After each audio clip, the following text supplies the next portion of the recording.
What is going on, ladies, gentlemen? Thank you for tuning in. Welcome to this week's edition of the Touchline Talk Show. Absolutely jam-packed. Was going to do some transfer talk. Originally, I was going to do some winners and losers of the transfer window so far. And then we just had a series of transfers come through, all of which are going to be discussed. I want to discuss, I believe are important to be discussed. So we are going to try and keep this organized a little bit here. Transfer talk will be its own segment coming up here in a while. Wanted to start the show today, though, with the beginning of Euro 2022 and some general news from the women's soccer world that was really taking headlines today. First game of the tournament, England gets a 1-0 win over Austria. The goal comes courtesy of Beth Mead, set up by none other than Fran Kirby. Talked about this when I went through some preview stuff for this tournament. This is what Fran Kirby does. Just a terrific player to have as a complementary piece to your goal scorers, your pure striker. In this case, Beth Mead playing out on the wing, not as a center forward, but you get the point. Fran Kirby is just a terrific sort of behind your attacking force piece to have. It's what she does for Chelsea. She did it for England today. And it was a rough start for a team that was very clearly nervous about playing this tournament at home. Austria came out and were on the front foot early, didn't create much of anything, but you really expected England to set the tone for this game, and it just didn't happen. Finally, midway through the first half, they got going a little bit, put a couple chances together, and it was really just this one high-quality scoring opportunity. Kirby plays a ball over the top. Mead does a great job taking it down, and then is able to chip the keeper. Almost a terrific goal line clearance. Those are so difficult because Mead had put so much air under the ball that it was coming down at almost a 180-degree angle, straight down. And so it's so difficult to find a way to get that to, if you're trying to clear it, to get the ball to go anywhere except for straight up, which is basically what happened. Bounced off the woodwork, back down into the net. Clearly went over, only by a couple inches, but it was clearly in the net. You had a question about offside. That got cleared as well.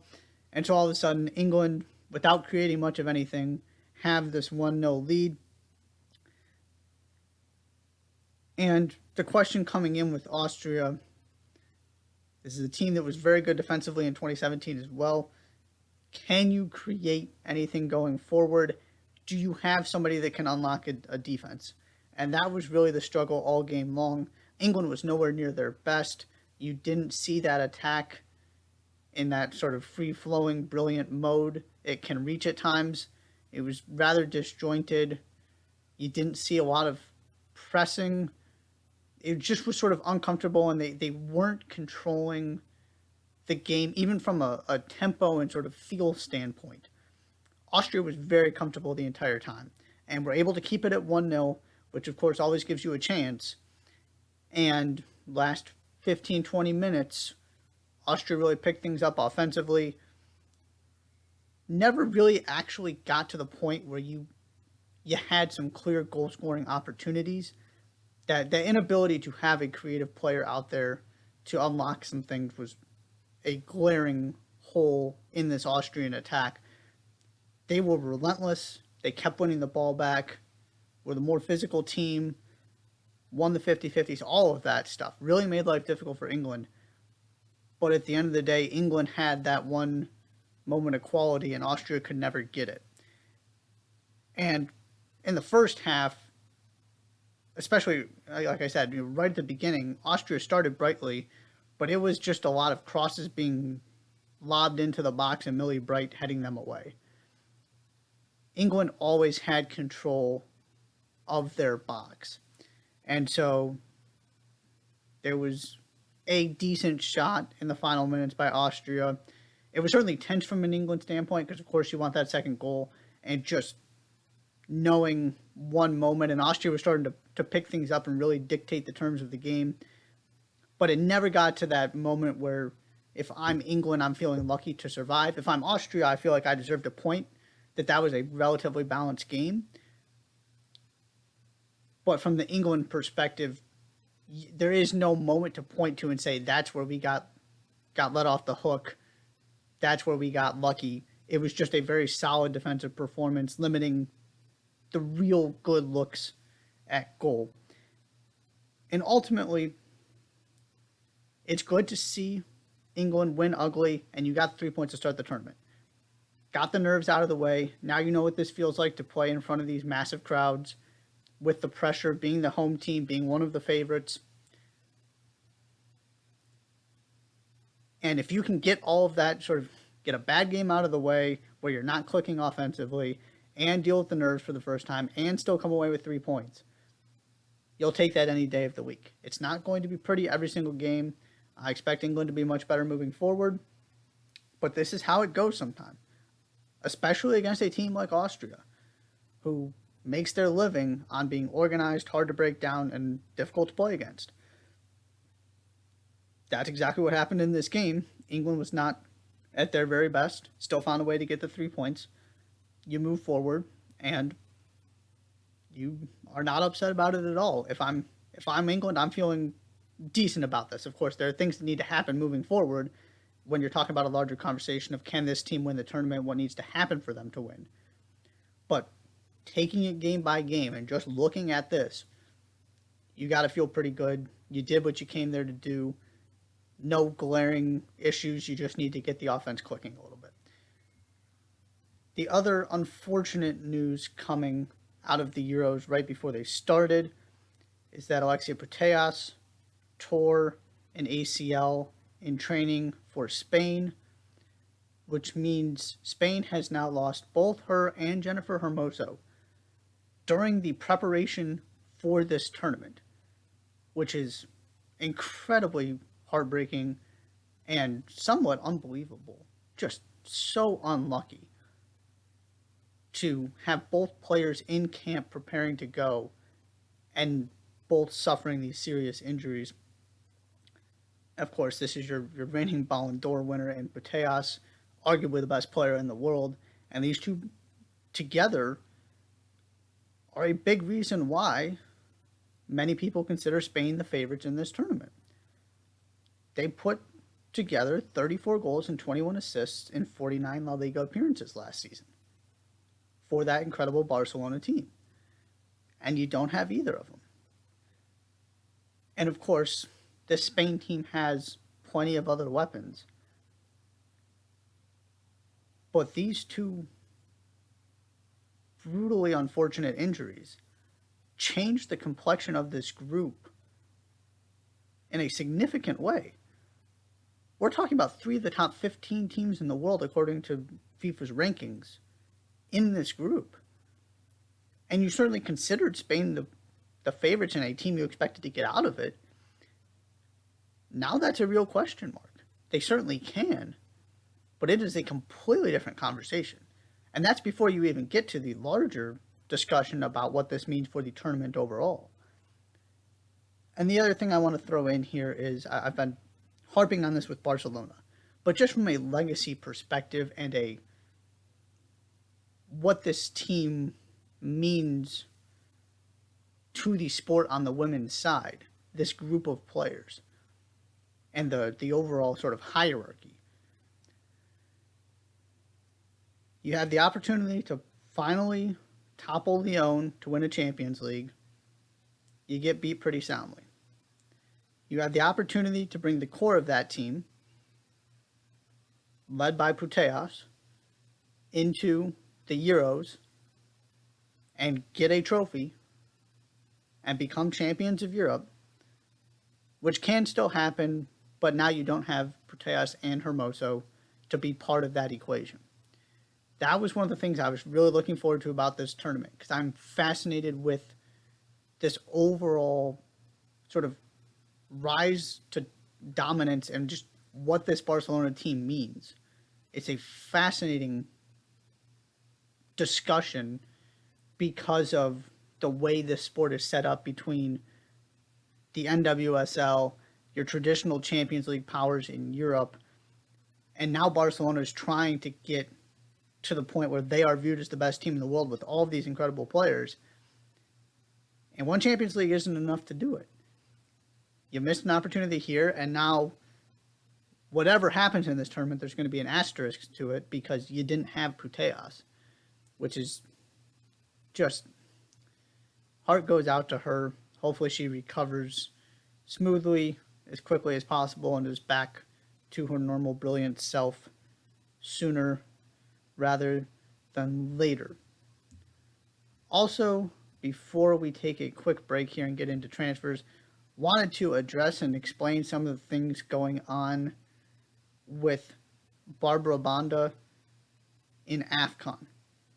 Because there's a lot of information going around, and I'm going to try and dissect some of this and make it a little bit simpler to explain how we ended up where we are.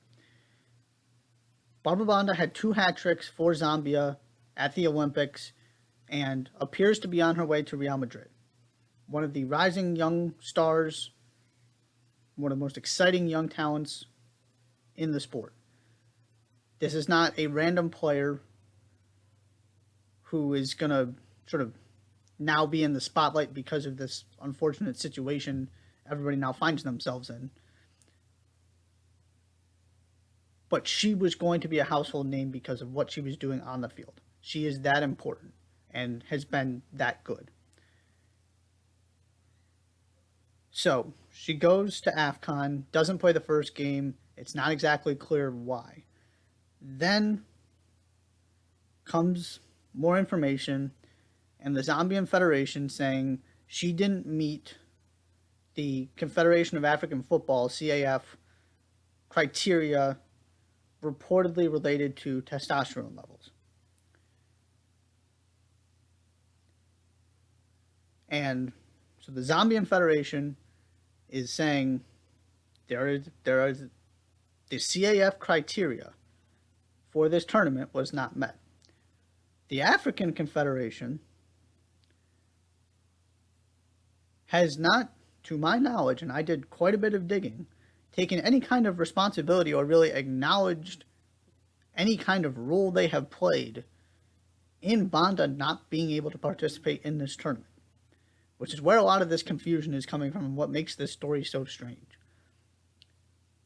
It is actually unclear why, from a who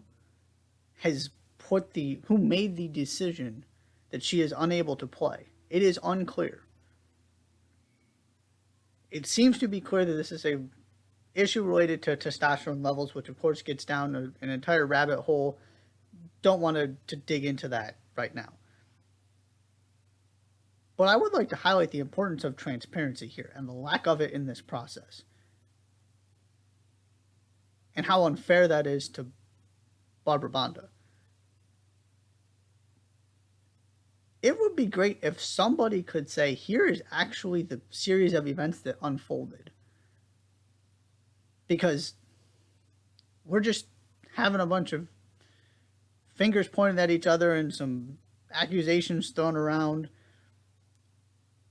And this incredible player is not getting to participate in AFCON because of it. The other question that's been raised that there does seem to be an answer to is, well, how in the world did she test and get approved to play in the Olympics, but now in AFCON, she is not able to? The answer to that seems to be that the African Confederation regulations for testosterone levels